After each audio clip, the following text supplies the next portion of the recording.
Have you ever looked up at a skyscraper and wondered how on earth this thing does not fall over?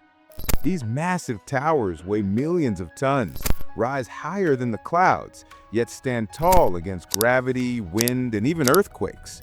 From New York to Dubai, skyscrapers have become the ultimate symbol of human engineering. But what's the secret behind building them? And how do engineers make sure they don't collapse? Let's find out. What is a skyscraper? The word skyscraper sounds magical, like a building that touches the sky.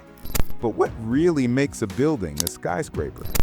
Generally, a skyscraper is defined as a building with at least 40 to 50 floors or more.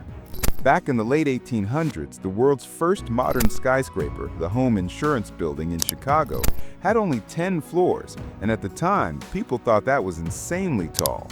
Today, skyscrapers like the Burj Khalifa in Dubai soar to over 160 floors, which shows how far engineering has come in just over a century. The challenge of gravity. The first big problem engineers face when building skyscrapers is gravity. As a building gets taller, the weight pressing down on the foundation grows heavier and heavier. If engineers don't design the foundation properly, the building could sink, tilt, or even collapse. To solve this, they build strong foundations deep underground. Every skyscraper starts with digging deep into the ground, where engineers look for bedrock, a layer of hard rock under the soil that is super strong and stable, making it perfect to support the weight of a skyscraper. But not every city has bedrock close to the surface. For example, the Burj Khalifa sits on sandy soil, which is very weak. Instead of resting directly on bedrock, engineers drilled 192 massive steel and concrete piles, each about 50 meters long, deep into the sand. These piles work on friction because the rough surface of the piles grips the surrounding soil and keeps the building stable. To hold everything together, they poured about 110,000 tons of reinforced concrete. Imagine a giant concrete mat holding the entire building in place. Without this strong base, even the most beautiful skyscraper wouldn't last a day. The steel skeleton. Once the foundation is ready, engineers start building upward. The most important part is the steel skeleton, a strong frame made of beams and columns. This steel skeleton works like the bones in your body, holding everything together. Steel is amazing because it can handle both compression, which is pushing down, and tension, which is pulling apart. That's why modern skyscrapers are a mix of steel and reinforced concrete. Once the steel skeleton is built, engineers add walls, windows, and decoration, but the skeleton does all the real work. But even with a strong skeleton, skyscrapers face another powerful enemy, the wind. At such heights, wind can push, shake, and twist buildings. If engineers don't handle it, people inside could feel seasick. To fight this, architects design skyscrapers in shapes that confuse the wind. For example, the Burj Khalifa's twisted shape reduces wind pressure so it doesn't vibrate too much. But not all skyscrapers can be shaped like that. That's why engineers use something called a tuned mass damper.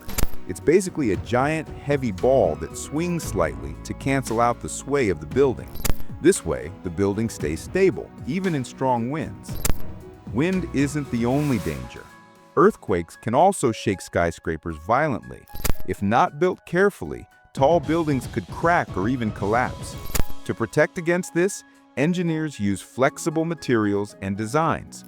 Skyscrapers are made to sway a little, just like a tree in the wind.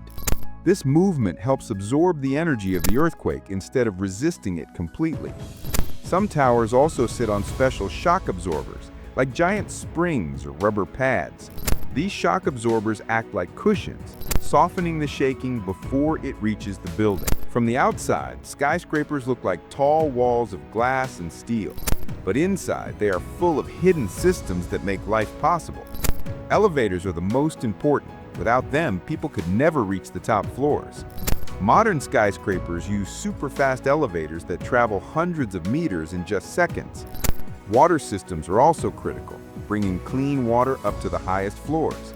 Air conditioning keeps thousands of people cool inside even on hot days. Electrical systems keep the lights on and power every computer, phone, and machine. All of these hidden systems work together like the organs in a human body. Famous skyscrapers around the world. Some skyscrapers have become world-famous symbols of their cities. The Empire State Building in New York was once the tallest building in the world. Today, the Burj Khalifa in Dubai holds the record at over 2,700 feet tall. Shanghai Tower in China twists upward like a giant spiral, showing futuristic design. The Petronas Towers in Malaysia are connected by a beautiful sky bridge. But why we build skyscrapers in the first place? The main reason is space. Cities don't have enough room to spread out. By building upward, we can fit thousands of people in offices in a small footprint. Skyscrapers also become landmarks, symbols of progress and pride for a country. Skyscrapers are not just tall buildings. They are monuments of human creativity and engineering. From strong foundations to steel skeletons, from tuned mass dampers to elevators, every part is a masterpiece. And as technology improves, we will keep reaching higher into the sky. Who knows? The skyscrapers of tomorrow may even touch space.